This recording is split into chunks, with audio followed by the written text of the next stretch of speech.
بسم اللہ الرحمن الرحیم۔ میں کل میں نے لکھا تھا فیس بک پہ کہ میں انشاءاللہ آج بات کروں گا حضرت امام حسین رضی اللہ عنہ کی شہادت کے اوپر۔ تو اسی سلسلے میں ابھی اپنا پروگرام آج کا سٹارٹ کر رہا ہوں۔ وہ لوگ جو مجھے سنتے رہتے ہیں اکثر، یہ کچھ گیپ کے بعد میں آیا ہوں۔ آج تقریباً کوئی 2-3 ویکس واز کوائٹ بیزی۔ تو کافی سارے دوستوں نے کہا کہ نہیں، یہ ایسا ٹاپک ہے کہ جس کے اوپر بہت زیادہ کنٹروورسی ہوگی۔ جس دن میں نے حضرت عمر رضی اللہ عنہ کے اوپر بات کی تو اس دن میں نے یہ تہیہ کیا تھا کہ انشاءاللہ میں تمام چاروں جو خلفائے راشدین ہیں ان کے اوپر 1 by 1 میں اپنا پروگرام کروں گا۔ پھر کہہ لیں کچھ ٹائم کی کنسٹینٹس، کچھ چیزیں ایسی ہوئیں، تو ابھی محرم کا مہینہ تھا اور ساتھ ہی 10 محرم 9 محرم اپروچنگ، کل 9 محرم ہے انشاءاللہ اور پرسوں 10 محرم۔ تو اس سلسلے میں نے سوچا کہ وائی ناٹ کہ حضرت امام حسین رضی اللہ عنہ کی شہادت کے اوپر بات کی جائے۔ بات کرنے سے پہلے میں یہ صرف اتنا بتاتا چلوں کہ میں سنی مسلم ہوں اور میرے آباء و اجداد بھی سنی مسلم ہیں، لیکن حضرت امام حسین رضی اللہ عنہ کے اوپر اس ٹاپک پہ بات کرنے کے لیے کسی کو کوئی شیعہ یا سنی ہونے کی ضرورت نہیں ہے۔ آپ کا مسلمان ہونا، بلکہ میں یہ سمجھتا ہوں کہ آپ کا انسان ہونا ہی کافی ہے، کیونکہ ان کی شہادت جو ہے یہ کوئی سیاسی جنگ نہیں تھی۔ میرے نزدیک، میری عقل سمجھ اور ریسرچ کے مطابق، حضرت امام حسین رضی اللہ عنہ نے حق کی خاطر نکلے تھے، اور یہ حق اور باطل کی جنگ تھی۔ ایک طرف سچائی ہے اور دوسری طرف امت کے لیے وہ ڈائریکشن جس کے اندر تباہ و بربادی تھی۔ آگے ڈیٹیل میں یہاں جانے سے پہلے تھوڑا سا ٹچ یہ دینا چاہ رہا ہوں کہ خلفائے راشدین کا جو پیریڈ ہے وہ 30 ایئرس ہے۔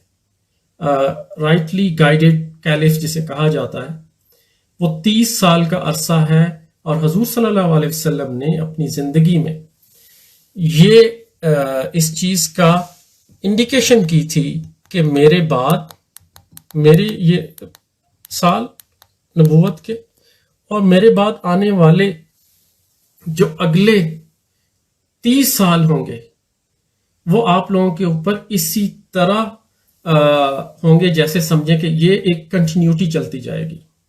تو پھر جو 4 خلفائے راشدین آئے ان کا جو ٹائم پیریڈ ہے لائک 2.5 سال حضرت ابوبکر صدیق رضی اللہ عنہ، اس کے بعد 10 سال کا عرصہ حضرت عمر رضی اللہ عنہ کا ہے، پھر 12 سال کا حضرت عثمان رضی اللہ عنہ کا ہے جب ان کو شہید کر دیا گیا۔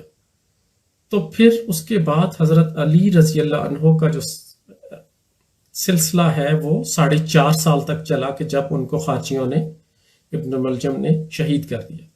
تو پھر یہ تو 29.5 سال کا ہے۔ پھر حضور صلی اللہ علیہ وسلم کی جو بات تھی کہ 30 سال کا جو عرصہ ہوگا وہ کیسے کمپلیٹ ہوتا ہے، تو that is some thing interesting جس کا میرے خود بھی علم میں نہیں تھا اس کی ریسرچ کرنے سے پہلے۔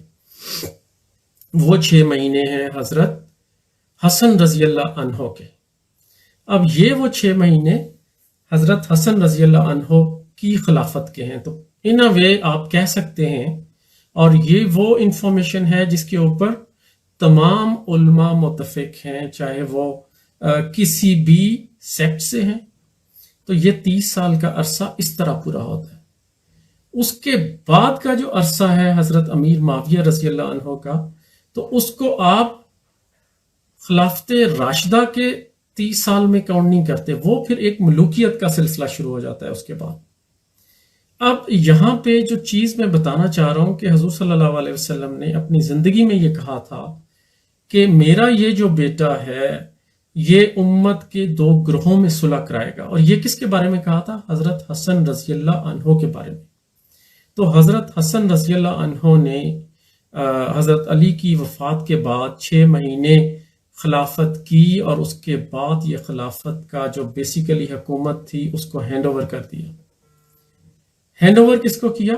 حضرت امیر معاویہ رضی اللہ عنہ تاکہ دو گروہوں میں بیسیکلی امت دو حصوں میں نہ بٹی رہے، امت کو یکجا کرنے کے لیے حضرت حسن رضی اللہ عنہ نے ایک معاہدہ کیا، اور اس معاہدے کے تحت یہ تھا کہ جب تک حضرت امیر معاویہ زندہ ہیں یہ حکومت کریں گے، اور ان کے فوراً بعد یہ حکومت حضرت حسن رضی اللہ عنہ کو، اگر وہ نہیں ہوں گے تو پھر حضرت حسین اور ان کو واپس کر دی جائے گی۔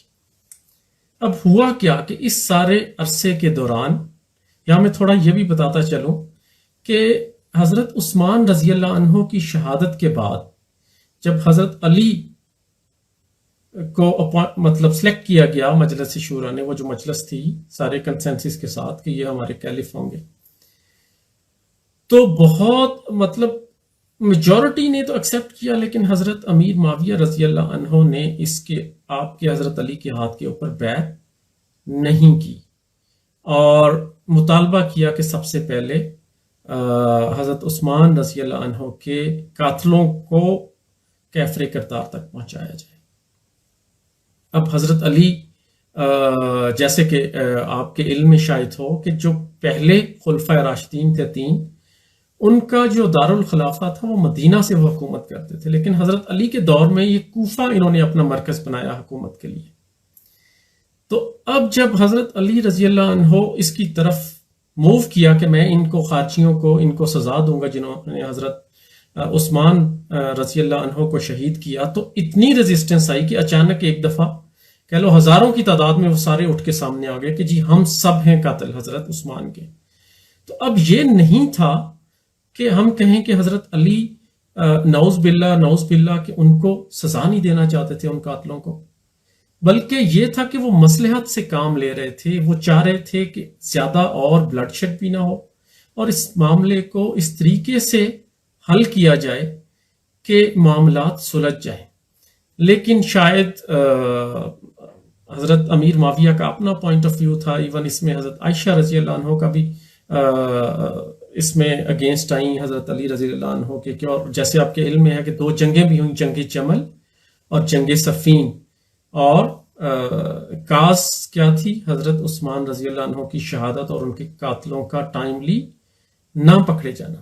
اب یہاں پہ ایک بہت اتھینٹک حدیث ہے کہ ہمارا کام نہیں ہے کہ ہم نیت کے اوپر شک کریں۔ دیکھیں معصوم صرف پیغمبر تھے اور کوئی معصوم نہیں تھا، لیکن جتنے بھی صحابی تھے حضور صلی اللہ علیہ وسلم کے، ان کے جو عمل ہیں ان کے اوپر ہمیں یہ حق نہیں پہنچتا کہ ہم یہ کہیں کہ حضرت امیر معاویہ نے یہ کیوں کیا اور حضرت علی نے یہ کیوں کر دیا۔ میرا آج کا مقصد صرف یہ ہے کہ میں آپ کے سامنے وہ جو ہسٹوریکل فیکٹس ہیں وہ لے کے آؤں، اور آپ کو یہ بتاؤں کہ جو شہادت امام حسین رضی اللہ عنہ ہے یہ کسی حکومت کے پیچھے نہیں تھی، بلکہ یہ اس چیز کو برقرار رکھنے کے لیے تھی، اس نظام کو برقرار رکھنے کے لیے تھی جو حضور صلی اللہ علیہ وسلم نے اسٹیبلش کیا اپنے دور میں۔ اور حضرت امام حسین رضی اللہ عنہ بیسیکلی اس ڈاؤن فال کو، جو ڈاؤن فال آیا یزید کے حکمران بننے سے، اس ڈاؤن فال کو روکنے کے لیے جو ایک ریزسٹنس تھی، that was what it is۔ اب جو امت تھی اور وہ جو لوگ تھے جنہوں نے کوفہ سے مختلف روایات ہیں کہ 12,000 کے قریب لوگوں نے خطوط بھیجے کہ آپ آئیں۔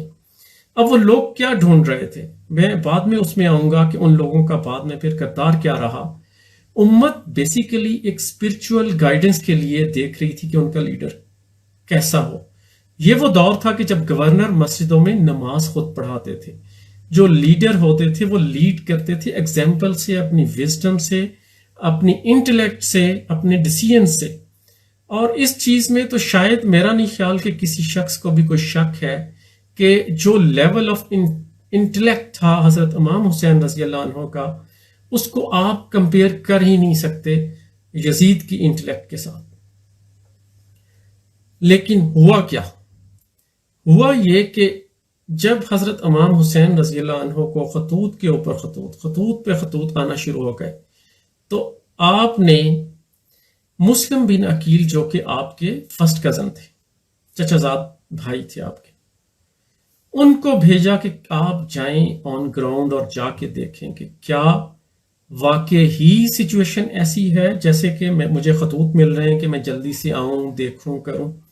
یہاں میں ایک چیز کا ذکر کرتا چلوں کہ جب معاہدہ ہوا تھا کہ حکومت حضرت امیر معاویہ اور حضرت حسن رضی اللہ عنہ کے درمیان، اس شرط کے حساب سے حضرت امیر معاویہ اس بات کے پابند تھے کہ وہ اپنی زندگی میں اپنا جانشین نہیں مقرر کریں گے۔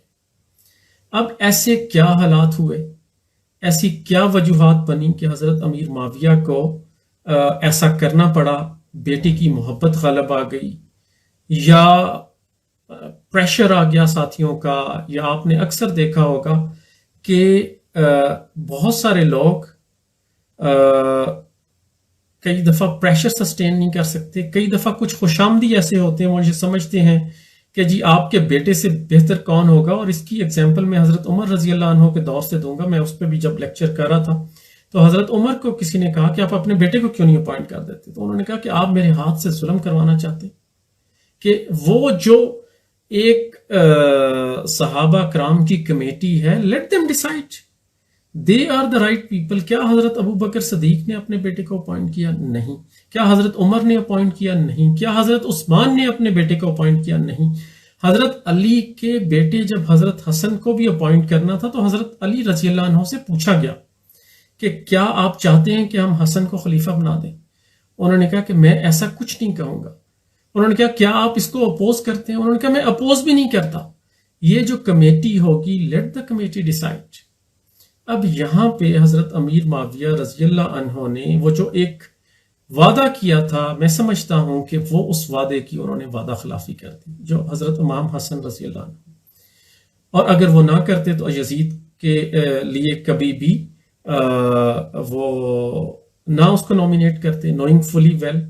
اور اب جو خاص چیز یہاں پہ ہے کہ جو 5 پرومیننٹ فیگرز جنہوں نے اپوز کیا، عبداللہ ابن زبیر رضی اللہ عنہ، عبداللہ ابن عباس رضی اللہ عنہ، عبداللہ ابن عمر، عبد الرحمن ابن ابو بکر، حضرت امام حسین رضی اللہ عنہ، اور کچھ روایات میں آتا ہے کہ حضرت عائشہ رضی اللہ عنہ نے بھی اپوز کیا۔ لیکن جو متفقہ طور پر میجورٹی ہسٹورینز کا، چاہے وہ شیعہ مسلک سے ہیں چاہے وہ سنی مسلک سے ہیں، میجورٹی کا یہ ماننا ہے کہ یہ 5 تو متفقہ طور پہ تھے، لیکن کچھ دوست احباب کہتے ہیں کہ حضرت عائشہ رضی اللہ عنہ نے بھی اپوز کیا۔ اب یہاں پہ جو امپورٹنٹ چیز جو آپ کو سمجھانے کی ہے وہ یہ ہے کہ یہ 5 لوگ کون تھے؟ حضرت ابو بکر صدیق رضی اللہ عنہ کے بیٹے، حضرت عمر کے بیٹے، اور حضرت علی رضی اللہ عنہ کے بیٹے۔ یہ وہ خاص جو مین لوگ تھے خلفائے راشدین، ان سب کے بیٹوں نے اپوز کیا یزید کی اس نومینیشن کو۔ اب پتا تو تھا حضرت امیر معاویہ رضی اللہ عنہ کو کہ یہ ریزسٹنس تو آنی ہے، لیکن بعد میں جب یزید نے اپنے والد کی وفات کے بعد، اب یہاں یہ چیز بہت اہم ہے کہ حضرت امیر معاویہ رضی اللہ عنہ نے بہت کیٹیگریکلی کہا تھا کہ آپ نے حضرت حسین اور ان لوگوں کے ساتھ الجھنا نہیں، خاص طور پہ حضرت حسین کا نام لیا تھا کہ کبھی سختی کے ساتھ مت پیش آنا، کبھی ان کے ساتھ ایسا کچھ نہ کرنا۔ لیکن جو کچھ آگے ہوا وہ آپ سب کے علم میں ہے۔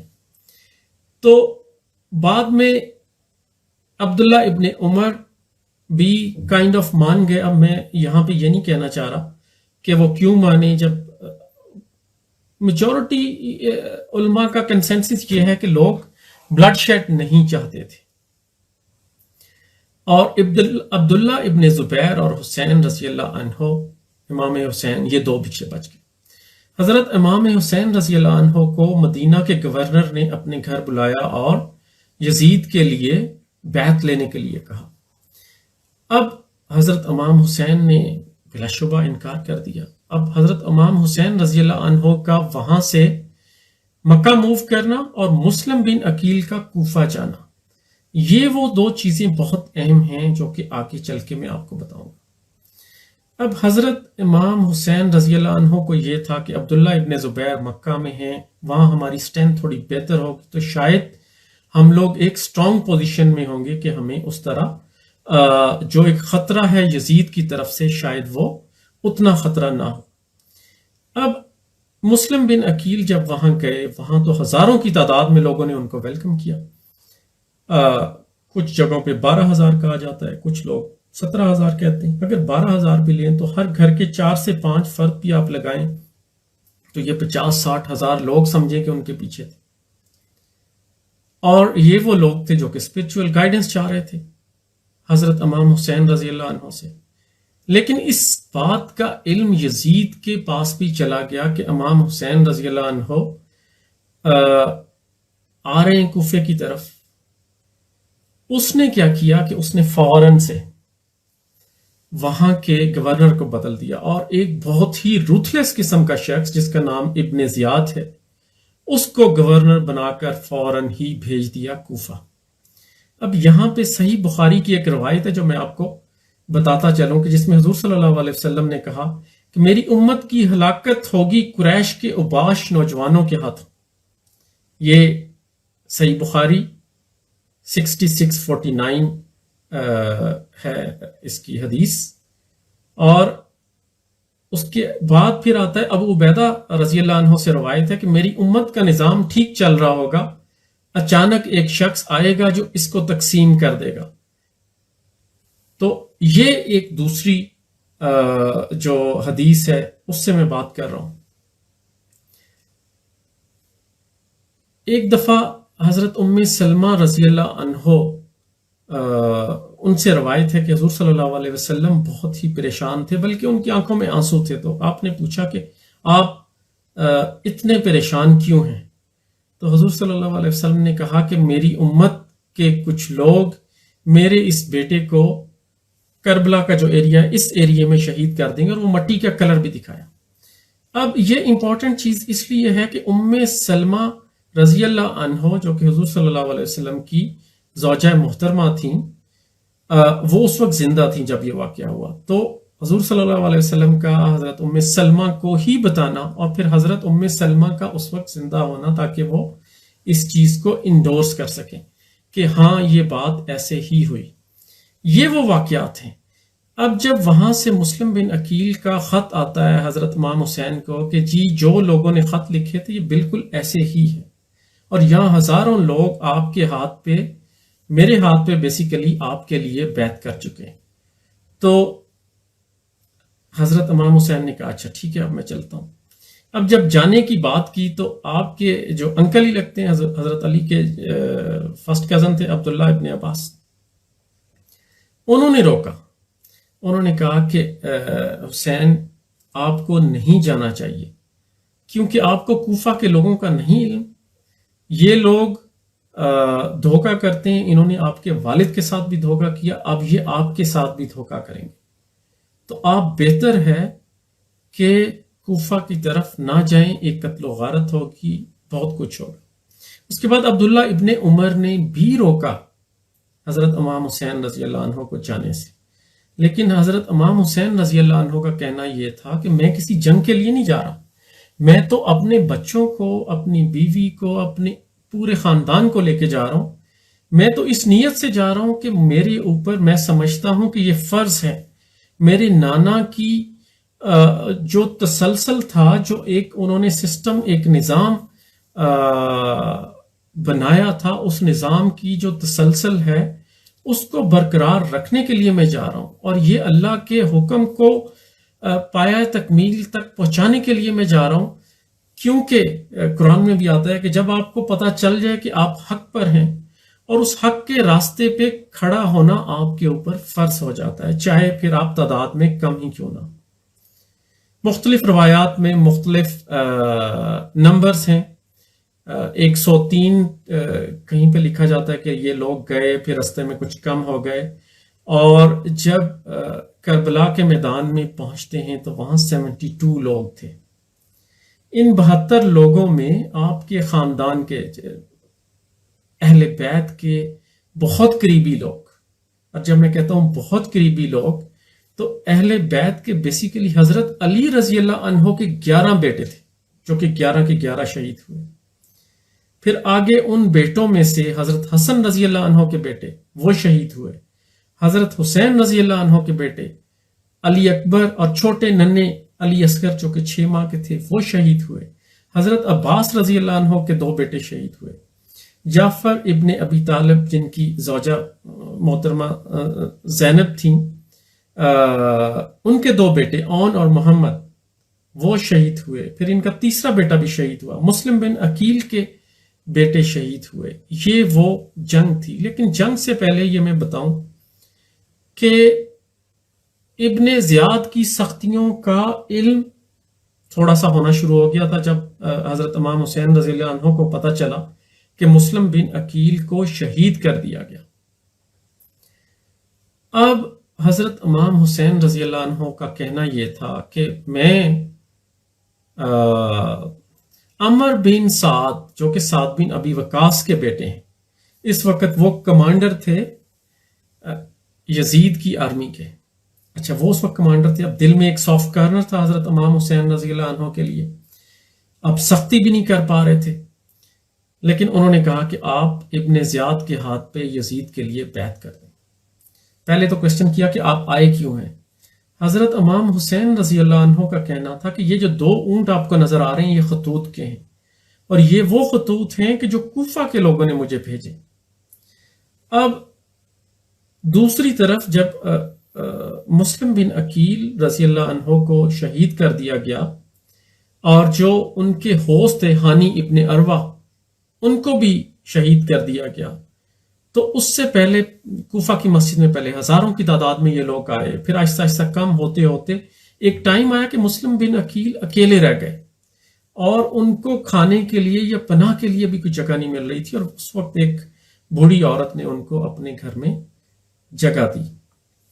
میں بہت سارے واقعات کو اس لیے جان بوجھ کے اومٹ کر رہا ہوں کہ تاکہ شارٹ ٹائم میں ہم زیادہ چیزوں کو کنڈینس کر سکیں. اب حضرت امام حسین رضی اللہ عنہ نے کہا کہ دیکھو میں تو انویٹیشن پہ آیا تھا. انہوں نے کہا دیکھو کہاں گئے وہ کوفہ والے. اب کیونکہ جو سامنے آرمی تھی اس میں بہت سارے کوفی تھے جن کا نام لے کے حضرت حسین رضی اللہ عنہ نے بلایا. کیا آپ نے مجھے نہیں بلایا تھا؟ آپ کے خط میرے پاس موجود ہیں. مختلف لوگوں کے نام لیے، اور جب حضرت امام حسین رضی اللہ عنہ نے یہ کہا کہ اگر ان لوگوں کو میری ضرورت نہیں ہے تو دیر از ویری سمپل، میں آپ کو 3 آپشنز دیتا ہوں. پہلی آپشن کہ مجھے آپ واپس مدینہ جانے دیں، میں مدینہ واپس چلا جاتا ہوں. دوسری آپشن انہوں نے دی کہ میں یزید کے پاس جاتا ہوں جو کہ اس وقت شام میں تھا، کہ میں شام میں یزید کے پاس جاتا ہوں اور یزید کے ساتھ جا کے میں خود بات کرتا ہوں. تیسری آپشن دی کہ میں کسی دور دراز علاقے میں جاتا ہوں جہاں جا کے میں اسلام کی خدمت کرتا رہوں گا، اسلام کو پھیلاتا رہوں گا. اور یہ تینوں بہت ہی لیجیٹیمیٹ قسم کی آپشنز تھی. یہاں میں ایمفیسائز کرتا چلوں کہ یہ وہ تربیت تھی حضور صلی اللہ علیہ وسلم کی، یہ وہ تعلیم تھی، یہ وہ مصلحت تھی کہ آخری وقت تک وہ خانہ جنگی کو روکنا چاہتے تھے. یہاں پہ مجھے ایک شعر یاد آ رہا ہے علامہ اقبال کا، جس میں وہ کہتے ہیں وہ فیضان نظر تھا یا کہ مکتب کی کرامت تھی، سکھائے کس نے اسماعیل کو آداب فرزندی. تو حضرت اسماعیل علیہ السلام کی جو وہ قربانی والا واقعہ آپ سب کے علم میں ہے. حالانکہ حضرت ابراہیم علیہ السلام تو بہت دور رہتے تھے، حضرت اسماعیل علیہ السلام مکہ میں رہتے تھے، لیکن باپ کی وہ جو رہنمائی اور وہ جو گائیڈنس تھی وہ تو ہم سب پہ عیاں ہیں. اب آپ سوچیں کہ جب سرور کائنات حضرت محمد صلی اللہ علیہ وآلہ وسلم نے جب انہوں نے تربیت کی ہوگی امام حسن اور امام حسین کی، تو وہ کیسی کی ہوگی؟ کیا حضرت امام حسین رضی اللہ عنہ جن کی تربیت کرنے والے نانا حضرت محمد صلی اللہ علیہ وسلم ہیں تو ان سے آپ کیا ایکسپیکٹ کرتے ہیں؟ کیا وہ چھوٹے سے اقتدار کی خاطر جنگ کریں گے؟ انہوں نے آخری وقت تک یہی اصرار کیا کہ میں مصلحت چاہتا ہوں، میں کوئی جنگ نہیں چاہتا. لیکن ابن زیاد اس بات پہ مضر تھا کہ آپ حضرت امام حسین کو کہیں کہ وہ آئے اور آ کے میرے ہاتھ پر یزید کے لیے بیعت کریں. اب ابن زیاد اس کی ایج کتنی ہے؟ 28 سال، اور روتھلیس مشہور تھا. اس نے دیکھا کہ عمر بن سعد کا رویہ تھوڑا سا لچک کر رہا ہے حضرت امام حسین رضی اللہ عنہ کی طرف. بلکہ جب حضرت امام حسین رضی اللہ عنہ کربلا کے میدان میں بات کرتے تھے تو بہت سارے جو اپوننٹ تھے، ایون ہر ایک تھا ان کا کمانڈر، وہ ڈیفیکٹ ہو کے ادھر سے امام حسین رضی اللہ عنہ کی طرف شامل ہو گیا، اور بہت سارے لوگ ڈیفیکٹ ہونا شروع ہو گئے کہ ہم اہل بیت کے خلاف نہیں جا سکتے، نہیں لڑ سکتے. لیکن پھر اس نے شمر، ایک بہت ہی ظالم شخص، اس کو بھیجا. 4,000 کی فوج لے کر وہ آیا اور ہر طرف سے انہوں نے گھیر لیا. اب پھر وہ جنگ شروع ہوتی ہے. اس جنگ میں جب شہید ہوتے ہیں، یہاں میں بتاتا چلوں کہ جو محبت تھی حضرت علی رضی اللہ عنہ کی دوسرا خلفۂ راشدین کے لیے، یہ میرے لیے بھی نیوز تھا کہ ان کے بچوں کے نام جب آپ سنیں گے کہ حضرت علی کے ایک بیٹے کا نام عمر تھا، ایک کا نام عثمان تھا، ایک کا نام ابو بکر تھا. یہاں سے آپ اندازہ کر لیں کہ حضرت علی رضی اللہ عنہ کی محبت باقی تینوں خلفائے راشدین کے لیے کیا تھی. کہ انسان اپنی اولاد کا نام اس شخص کے نام پہ رکھتا ہے جن کے وہ بہت قریب ہوتا ہے، جن کے وہ بہت عزیز ہوتا ہے. لیکن یہ لوگ بضد تھے اور انہوں نے کہا کہ ہم آپ کو کل تک کا ٹائم دیتے ہیں، آپ آ کے بیعت کریں یا پھر آپ جنگ کے لیے تیار ہو جائیں. حضرت امام حسین رضی اللہ عنہ کا جواب بہت واضح تھا. انہوں نے کہا کہ بیعت تو میں کسی صورت نہیں کروں گا، اگر میں نے بیعت کرنی ہوتی تو میں پہلے ہی بیعت کر لیتا، لیکن میں ابھی بھی چاہتا ہوں کہ مصلحتاً ہم اس معاملے کو حل کر سکیں. 9 محرم کو پھر یہ میں سمجھتا ہوں رہتی دنیا تک اس سے زیادہ ظلم ہو نہیں سکتا. ایک مسلمان دوسرے مسلمان کو شہید کر رہا ہے، اور کس مسلمان کو؟ اہل بیت کو، حضرت امام حسین رضی اللہ عنہ کو، جن کے لیے حضور صلی اللہ علیہ وسلم ہاتھ اٹھا کر دعائیں کرتے تھے، جن کے ساتھ اتنی محبت کرتے تھے کہ یہ کہا کہ قیامت کے بعد جنت میں نوجوانوں کے سردار ہوں گے امام حسن اور امام حسین. ایک دفعہ کا واقعہ ہے کہ قافلے میں جا رہے تھے تو اچانک چھوٹے بچوں کی رونے کی آواز آئی. حضور صلی اللہ علیہ وسلم نے کسی اور کو نہیں بھیجا، خود گئے فوراً. پیچھے جا کے دیکھا تو فاطمہ کے پاس امام حسن اور امام حسین رضی اللہ عنہ رو رہے تھے. جب رونے کی وجہ پوچھی تو پتہ چلا کہ پانی نہیں ہے. پانی چیک کیا، پانی واقعی کہیں نہیں تھا. تو حضور صلی اللہ علیہ وسلم نے اپنی زبان مبارک ان کے منہ میں ڈالی. پھر امام حسن چپ کیے، پھر امام حسین رضی اللہ عنہ چپ ہوئے. اسی طرح تو یہ وہ شخصیت تھے جن کے ساتھ اسی امت کے لوگوں نے ظلم کے وہ انبار ڈھائے کہ ایک ایک کر کے اہل بیت کے تمام لوگوں کو شہید کر دیا. مختلف جگہ پہ مختلف نمبرز ہیں، کوئی 17 کہتا ہے، کوئی 19 کہتا ہے، اس میں 25 کا بھی نمبر آتا ہے. تو irrespective of that میں نے آپ کو ڈیٹیلز بتائی کہ جو اہل بیت کے لوگوں کو شہید کیا گیا. حضرت حسین رضی اللہ عنہ کے ایک بیٹے امام زین العابدین، جو کہ اس وقت بیمار تھے اور عورتوں کے خیمے میں تھے، حضرت زینب رضی اللہ عنہ کے پاس، وہ صرف بچے. اس کے علاوہ انہوں نے سب کو شہید کر دیا. حضرت امام حسین رضی اللہ عنہ کی گردن کو سر تن سے جدا کیا. اس کے ساتھ جو سلوک کیا، ایک ننھا عبداللہ جو 2 سال کا تھا، آخری دفعہ جب وہ حضرت امام حسین اپنے بھتیجے کو اٹھاتے ہیں، آخری دفعہ ملتے ہیں، باہر نکلتے ہیں تو اچانک ایک تیر آتا ہے کہ جو کہ ان کے گلے سے آر پار ہو جاتا ہے. کیا آپ اس باربرزم کا تصور بھی کر سکتے ہیں؟ اس سے بڑا ظلم اور کیا ہوگا؟ میں کسی سیاسی بحث میں نہیں جانا چاہتا، میں تو اس ظلم کی بات کرنا چاہتا ہوں اور اس قربانی کی بات کرنا چاہتا ہوں.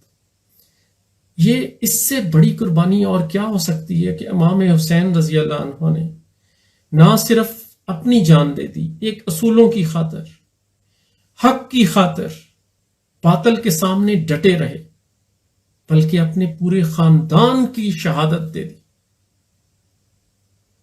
اس کے بعد کیا ہوتا ہے؟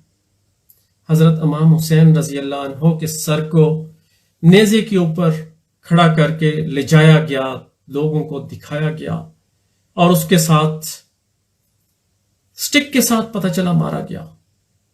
ابن زیاد نے کیا، یزید نے کیا۔ یہاں پہ میرے کچھ نادان لوگ یہ کہتے ہیں کہ جی کیونکہ یزید تو شام میں تھا، یہ ذمہ داری اس پہ نہیں آتی۔ میں ان سے یہ پوچھنا چاہتا ہوں کہ ابن زیاد کی اپائنٹمنٹ کس نے کی؟ میرا پہلا سوال۔ میرا دوسرا سوال یہ ہے کہ مان لیا، فرض کیے مان لیا یزید شامل نہیں تھا اس قتل میں، تو کیا ہسٹری اس چیز کو پروف کرتی ہے کہ کوئی ایک شخص بھی جو اس میسیکر میں شامل تھا، کسی ایک شخص کو سزا دی یزید نے؟ اگر کسی ایک شخص کو بھی سزا ملی تو میں اس آرگومنٹ کو ماننے کو تیار ہوں کہ یزید اس میں شامل نہیں تھا۔ اور اگر سزا نہیں دی تو میرے نزدیک سب سے بڑا ظلم، نمبر 1 رسپانسبل پرسن یزید ہے، کوفہ کے وہ لوگ ہیں جنہوں نے بیٹریل کیا، ابن زیاد ہے، شمر ہے، عمر ابن سعد ہے، اور ایکچول وہ شخص جس نے شہید کیا سنن ابن انس، جس نے حضرت امام حسین رضی اللہ عنہ کی گردن سرتن سے جدا کر دی۔ یہ وہ لوگ ہیں جنہوں نے ظلم کیا۔ بعد میں ابن زیاد کے ساتھ کوئی ڈیفرنٹ نہیں ہوا۔ مختار ثقفی جو کہ اتنا سٹرونگ بھی نہیں تھا، اس شخص نے اسی طرح سر قلم کیا ابن زیاد کا۔ یہاں پر میں کنکلوڈ کرنا چاہ رہا ہوں آپ کی اپنی آج کی بات کو کہ دیکھیں حضرت امام حسین رضی اللہ عنہ نے جو قربانی دی وہ رہتی دنیا تک یاد رکھی جائے گی۔ ہمیں مسلمان ہونے کے ناطے یہ جو میں نے واقعات آپ کو بتائے، حضرت حسن رضی اللہ عنہ کا ایکشن دیکھیں، امت کو جوڑنے والا۔ حضرت امام حسین رضی اللہ عنہ کا ایکشن دیکھیں کہ وہ پیغام دینا کہ حق اور سچ اور ایک وزڈم اور ایسی لیڈرشپ دینا چاہ رہے تھے وہ مسلمانوں کو جس کو وہ ڈیزرو کرتے تھے۔ آج کے اس دور میں ریلیٹ کرنا چاہ رہا ہوں کہ کرنٹلی ہم کر کیا رہے ہیں۔ اگر ہم حسین کے فالوورز ہیں تو کیا ہم ظلم کے ساتھ کھڑے ہیں یا ہم حسین کے ساتھ کھڑے ہیں؟ کیا ہم سچ بولتے ہیں کہ جھوٹ، دغا، فراڈ کرتے ہیں ہر روز؟ مجھے اور آپ کو اپنی زندگیوں میں کتنے شخص ملیں گے جو یہ کہتے تو ہیں کہ ہم حسین کے ساتھ ہیں؟ آپ کو یزید کے ساتھ کھڑا ہوا شخص نہیں ملے گا ظاہری طور پہ۔ میجورٹی یہی کہے گی کہ ہم حسین کے فالوور ہیں، حسین کے ساتھ کھڑے۔ لیکن حسین کے ساتھ کھڑے ہونے کا مطلب یہ ہے کہ آپ اصول کے ساتھ کھڑے ہیں، آپ حق بات کے ساتھ کھڑے ہیں، آپ ظلم کے خلاف کھڑے ہیں۔ اور اگر آپ کسی اپنے جاننے والے کسی دوست کے ساتھ کھڑے ہیں تو آپ مفاد کے لیے نہیں کھڑے، آپ اصول کے اوپر کھڑے ہیں۔ اور اگر آپ کے اوپر مشکل آتی ہے تو آپ کوفیوں کی طرح بھاگ نہیں جاتے، آپ ثابت قدم رہتے ہیں۔ حضرت امام حسین رضی اللہ عنہ کے ان 72 ساتھیوں کی طرح آپ ثابت قدم ہیں۔ امام حسین رضی اللہ عنہ نے ان سے پوچھا تھا کہ اب کل جنگ ہے، رات کا اندھیرا ہوگا، آپ میں سے اگر کوئی شخص جانا چاہے تو وہ میری طرف سے جا سکتا ہے۔ ایک شخص بھی نہیں گیا۔ آج اپنے ارد گرد دیکھیں، کہیں خطرہ ہوگا، کہیں کوئی معاملہ ہوگا، آپ پیچھے مڑ کر دیکھیں گے آپ کو کوئی شخص نظر نہیں آئے گا۔ سبق سیکھیں واقعہ کربلا سے، امت بننے کی کوشش کریں، یکجہتی پیدا کریں۔ کیا آج جب ہم ارطغرل ڈرامہ دیکھتے ہیں تو کیا ہمیں مسلمانوں میں یہی سازشیں نظر نہیں آتی؟ کیا اس وقت بھی خارجیوں نے اور ان لوگوں نے پلے نہیں کیا کہ ہمارے لیڈروں کے درمیان میں اختلافات پیدا کر دی؟ امت مسلمہ کا جتنا نقصان 2 جنگوں میں، جنگ جمل اور جنگ صفین میں ہوا، اتنے مسلمان تو کفار کے ساتھ لڑتے ہوئے بھی شہید نہیں ہوئے۔ کیا آج بھی مسلمان اسی طرح بٹے رہنا چاہیں گے آخر میں میری چھوٹی سی التماس ہے اپنے شیعہ بھائیوں سے اور اہل سنت کے وہ لوگ جو ایک دوسرے کو برا بلا کہنے میں اس حد تک چلے جاتے ہیں کہ وہ اس بات کا بھی خیال نہیں کرتے کہ آپ اہل بیت کے خلاف بھی ایسی باتیں کر رہے ہیں، اور دوسری طرف لوگ یہ نہیں دیکھتے کہ آپ حضرت امیر معاویہ رضی اللہ عنہ، وہ تو ایک صحابی تھے، ان کے خلاف بات کرتے ہوئے بھی آپ اس حد تک چلے جاتے ہیں۔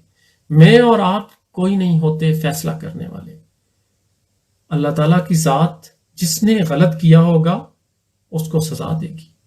ہمارا کام ہے کہ امت کو جوڑنے کی کوشش کریں، ہمارا کام ہے کہ ہم سچ بات کہنے کا حوصلہ رکھیں اور سچ بات کی تلقین کریں، اور حضرت امام حسین رضی اللہ عنہ کے بتائے ہوئے اصولوں کے اوپر چلنے کی کوشش کریں۔ مجھے امید ہے کہ بہت سارے ڈاؤٹس اگر کچھ لوگوں کے ذہنوں میں ہوں گے تو میں نے کوشش کی ہے، اگر کہیں کسی کی پھر بھی دل آزاری ہوگی ہو تو میں اس کے لیے معذرت خواہ ہوں۔ اللہ حافظ۔